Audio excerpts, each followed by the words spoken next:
तत्सवितुर्वरेण्यं भर्गो देवस्य धीमहि धियो यो नः प्रचोदयात्।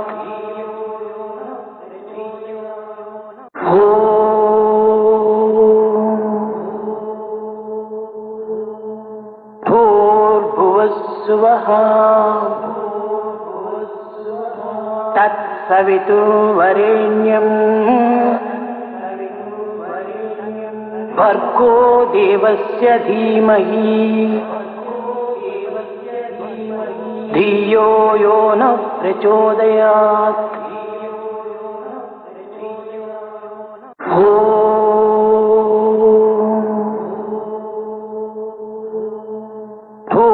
भूर्भुवस्सुवः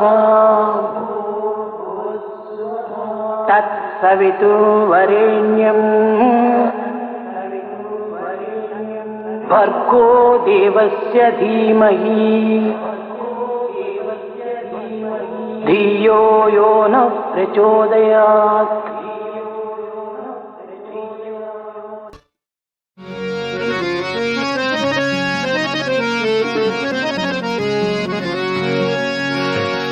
जय गणराय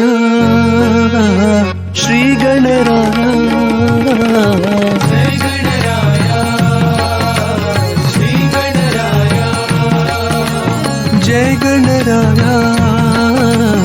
श्री गणराय, जय गणराय श्री गणराय, जय गणराय श्री गणराय मंगलमूर्ति मोरया, जय गणराय श्री गणराय मंगलमूर्ति मोरया, जय गणराय श्री गणराय मंगलमूर्ति मोरया, जय गणराय श्री गणराय मंगलमूर्ति मोरया। सिंदूर वदना पंकज चरणा, सिंदूर वदना पंकज चरणा, सिंदूर वदना पंकज चरणा,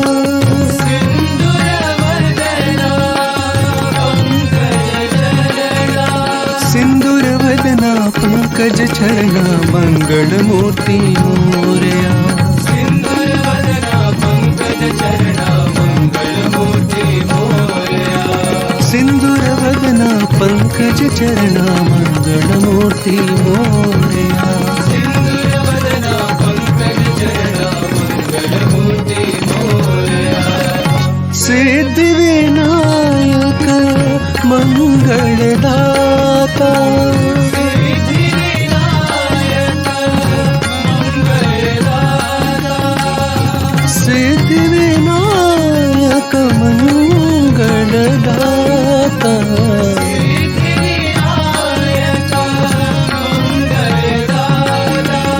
अष्टविनायक मंगलदायक मंगलमूर्ति मोरया, अष्टविनायक मंगलदायक मंगलमूर्ति मोरया, अष्टविनायक मंगलदायक मंगलमूर्ति मोरया, अष्टविनायक मंगलदायक मंगलमूर्ति मोरया। जय गणराय श्री गणराय,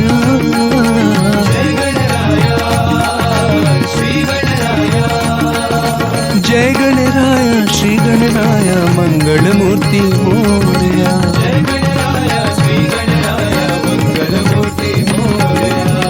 सिंदूर वदना पंकज चरणा, सिंदूर वदना पंकज चरणा, सिंदूर वदना पंकज चरणा मंगलमूर्ति मोरया, सिंदूर वदना पंकज चरणा मंगलमूर्ति मोरया।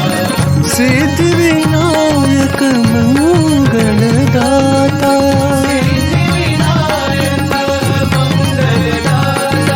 अष्टविनायक मंगलदायक मंगलमूर्ति मोरया, अष्टविनायक मंगलदायक मंगलमूर्ति मोरया, अष्टविनायक मंगलदायक मंगलमूर्ति मोरया। अष्टविनायक मंगलदायक मंगलमूर्ति मोरया। जय गणराया श्री गणराया।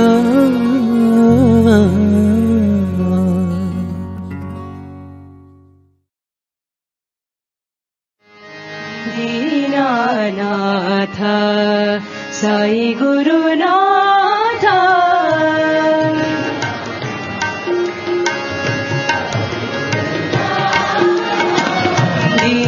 दीनानाथ साई गुरुनाथ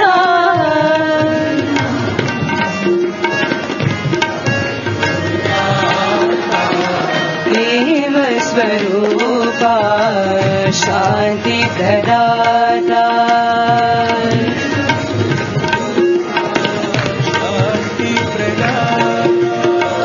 प्रेम स्वरूपा शांति प्रदाता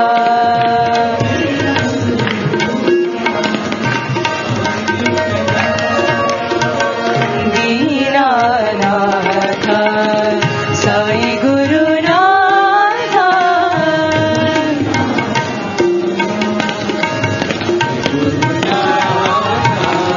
जय जय गुरुदेवा सच्चिदानंद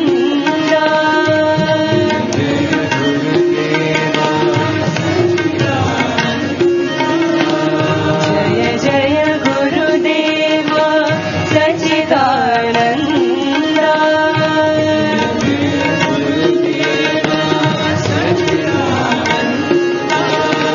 शशिवदना अलंकृत केशा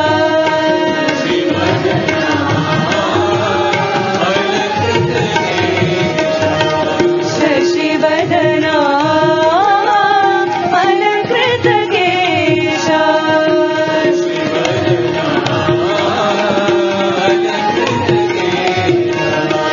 सुंदर साई आनंददाई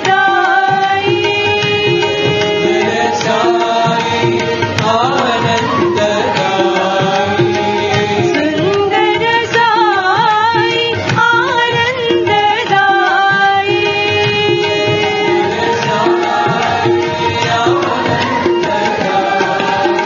दया सागरा करुणा करा साई गुरुदेवा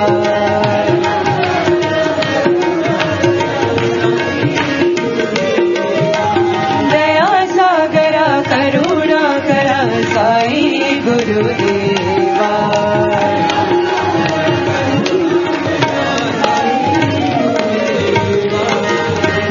दीनानाथ साई गुरुनाथ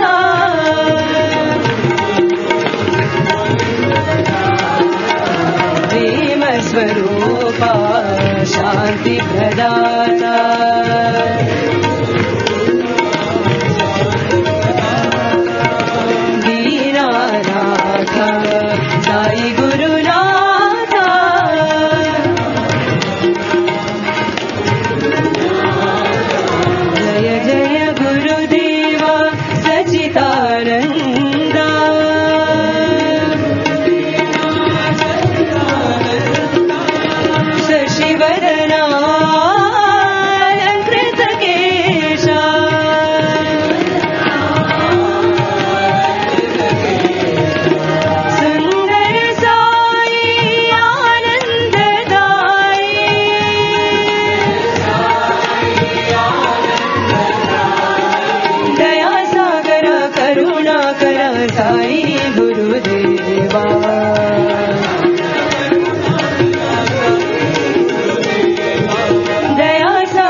शिव साई शंकरी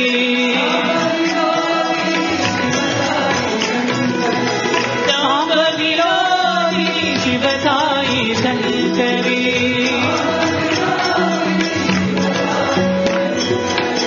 मंगल गौरी माता महेश्वरी मंगल गौरी माता महेश्वरी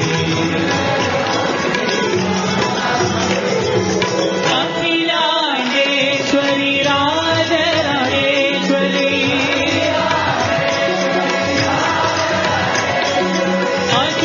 अखिलांडेश्वरी राजराजेश्वरी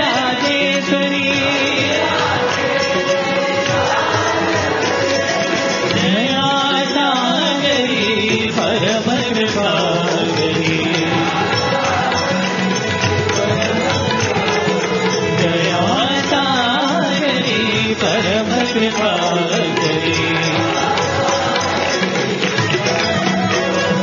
पाप विनोदिनी शिव साई शंकरी ताप विरोधिनी शिव साई शंकरी ताप विरोधिनी शिव साई शंकरी मंगल गौरी माता महेश्वरी अखिलांडेश्वरी राजराजेश्वरी अखिलांडेश्वरी राजराजेश्वरी दया सागरी परम कृपागरी दया सागरी परम कृपागरी विनोदिनी शिव साई शंकरी पाण्डुरङ्ग विठला जय पाण्डुरङ्ग विठला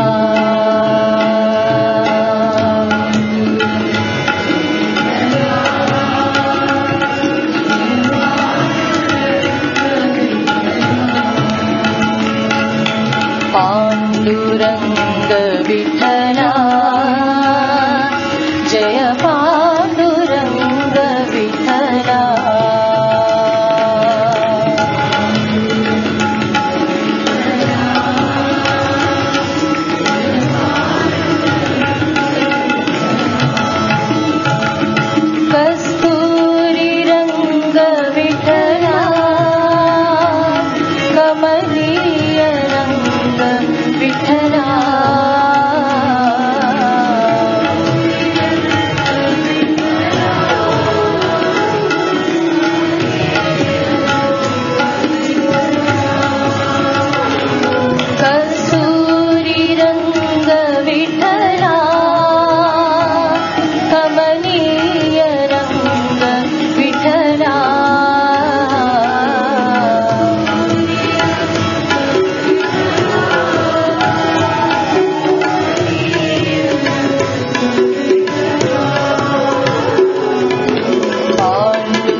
जगत्पते हरि साई गोपाला जगत्पते हरि साई गोपाला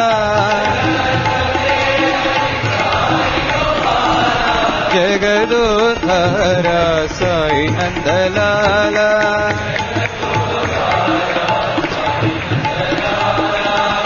जगदोद्धारा साई नंदलाला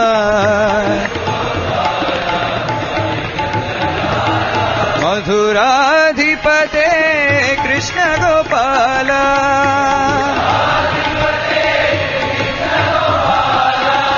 मधुराधिपते कृष्ण गोपाला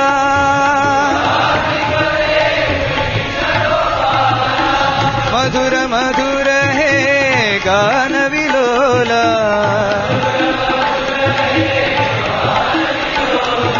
मधुर मधुर हे गान विलोला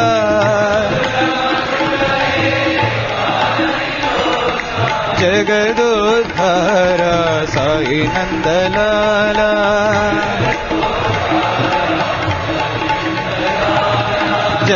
जगदोद्धारा साई नंदलाला जगत्पते हरि साई गोपाला जगदोद्धारा साई नंदलाला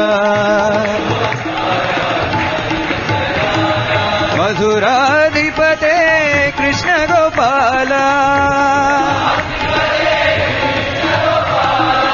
मधुर मधुर हे गान विलोला जगदोद्धारा साई नंदलाला साई नंदलाला जय जय गोपाला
विष्णुमयम्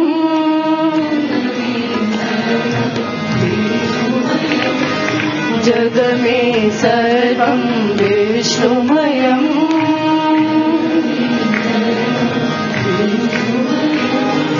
सद्गुरु श्री सत्य साईमयम्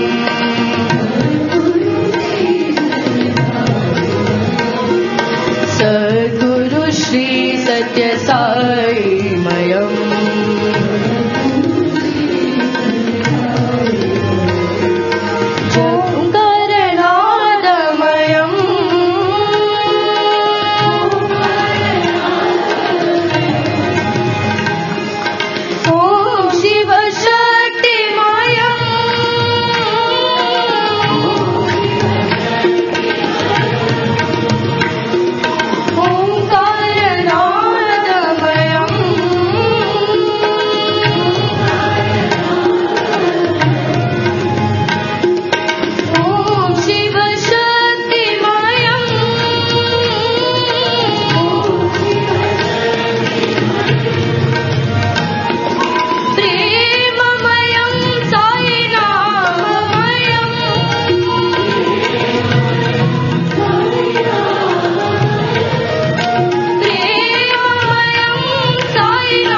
जय हो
Shivaya. Om Shivaya. Om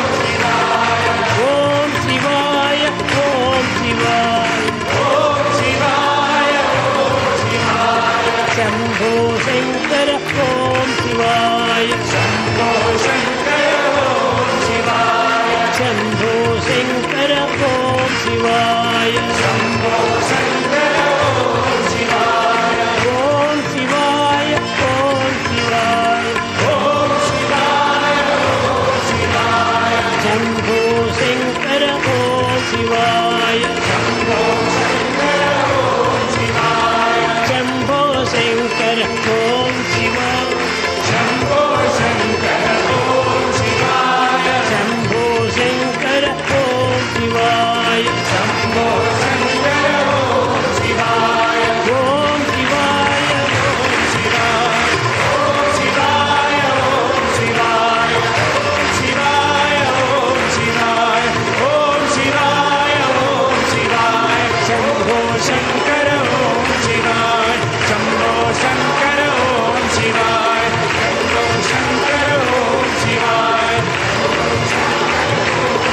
Shivaya.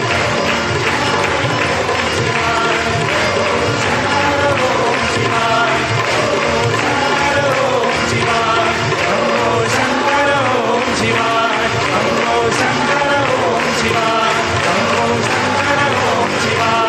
Shambho Shankara. Om Shivaya. Shambho Shankara. Om Shivaya. Sai Ram.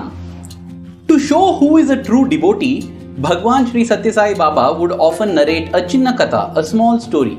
The story goes that Lord Krishna and his best friend Arjuna were out for a walk in the garden. Looking up at the sky, Lord Krishna says, "Look Arjuna, there is a bird. I think it's a dove." And Arjuna replies, "Yes, my lord, it is indeed a dove." Then Krishna says, "No, I think that it's actually an eagle." "Yes, my lord, I'm sorry, it is an eagle." No, Arjuna. Now that I look at it, I'm sure that it's a crow." "Oh, I'm so sorry, my lord. What you say is indeed right. It is a crow." Now Lord Krishna turns to Arjuna, smiles and says, "Oh Arjuna, don't you have eyes of your own? What are you simply agreeing to whatever I am saying?" Arjuna replies, "Lord, more than in my own eyes, I have faith in your words." Swami would say, that is the quality of a true devotee. Whenever I heard this story, I would think, Swami, what is so great about what Arjuna said and did? If I were to take a walk with you and you point to the sky and tell me, "Arvind, this is an eagle," I will agree with you. And then you say, "No, Arvind, it's a parrot," I will agree with you. Life is a great teacher. And in collaboration with Bhagwan Sri Satya Sai Baba, life taught me what it is to be a true devotee.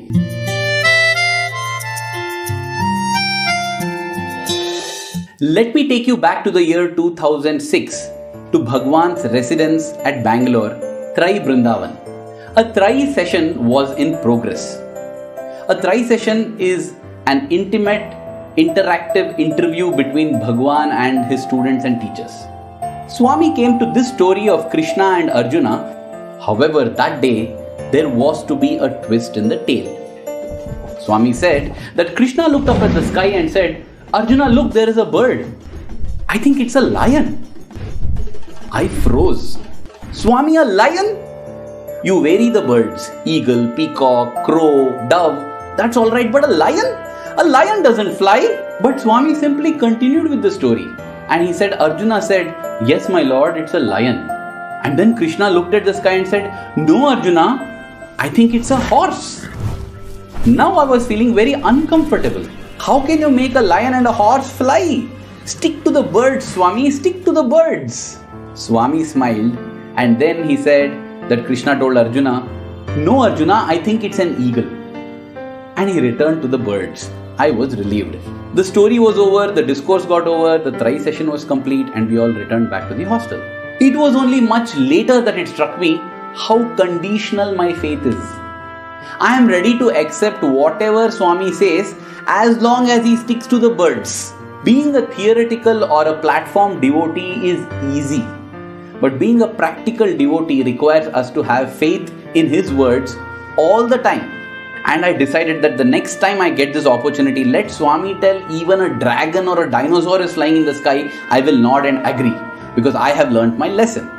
Bhagwan, the loving Lord that He is, always gives many chances, and sure enough I got another opportunity, another chance at this Arjuna moment.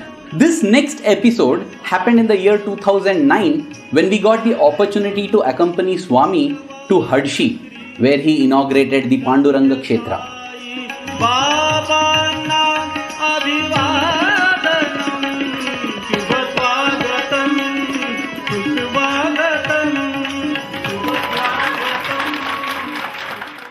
On the final day of our stay at Hadshi, Swami gave a beautiful opportunity to show him some of the photographs that had been taken.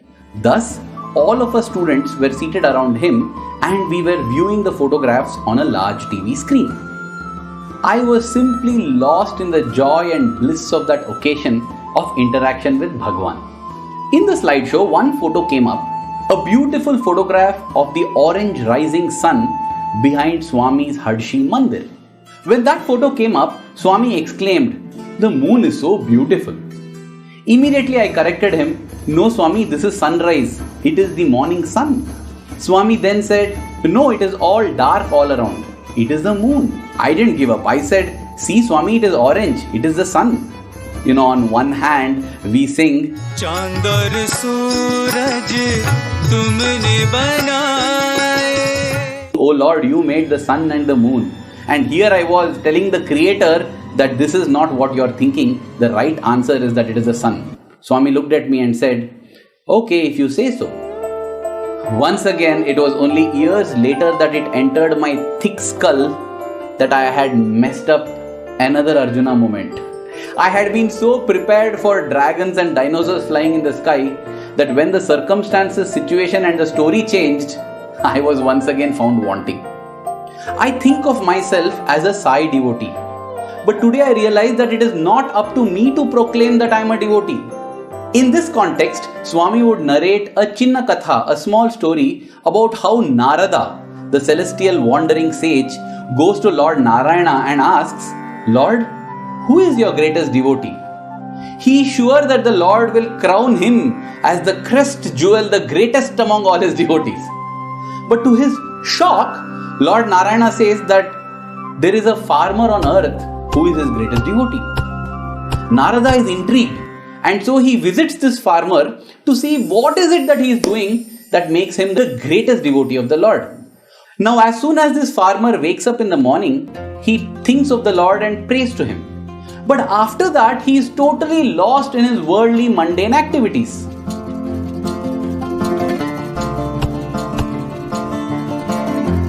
Once more, just before his lunch, this farmer prays to God. After that, again he is lost in his mundane activities. Finally, before going to bed at night, he thinks of God and prays to Him for one last time. Only 3 times in the whole day.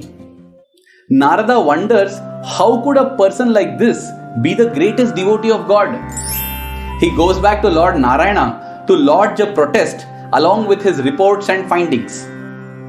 Instead of acknowledging that, Narayana tells him that I have a little task for you, Narada. Can you do it for me?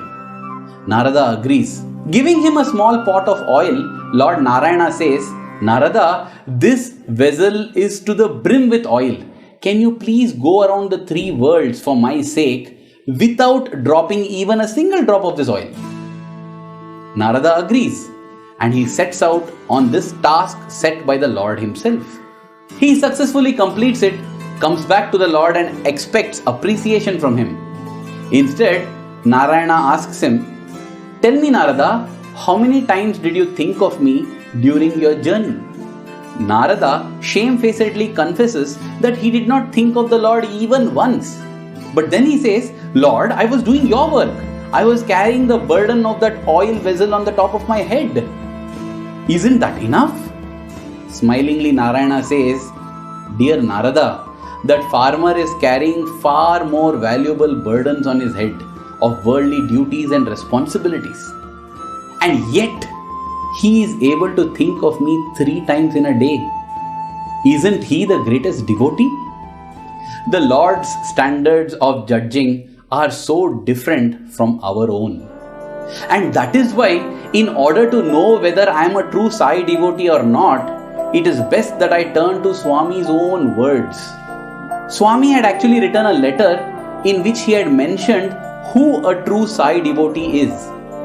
This letter was first published in the October 1964 issue of the Sanatana Sarathi, and it makes everything so clear. Satyanveshana, the search for truth, ought to be the Nitya Kritya of Sai Bhaktas, their daily activity. Prema ought to be their Swabhava, their very nature.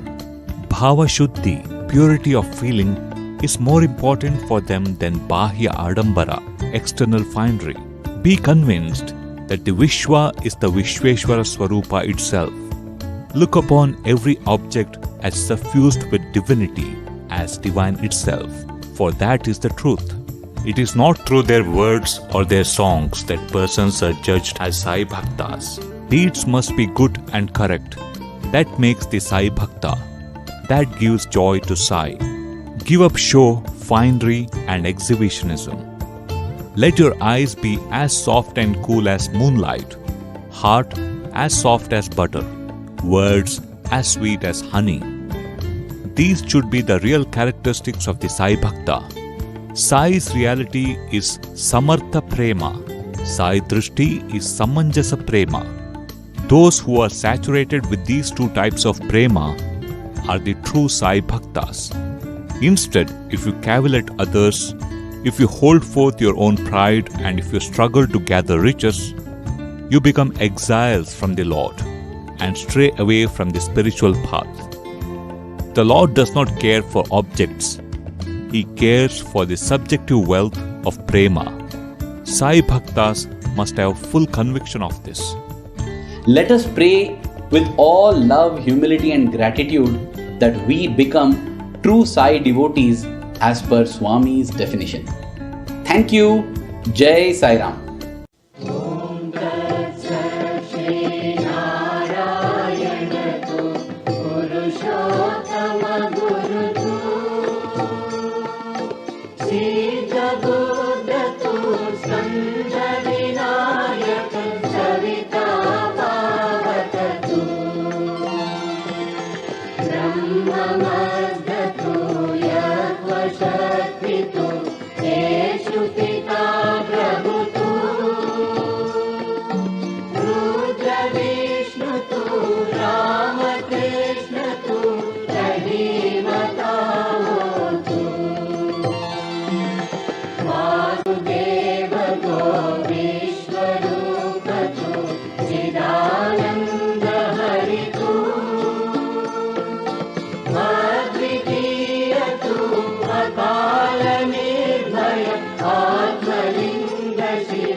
Piता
सर्वे जना सुखिनो भवन्तु।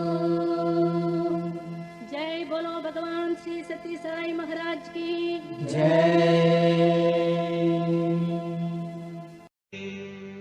समस्त लोका सुखिनो भवन्तु, समस्त लोका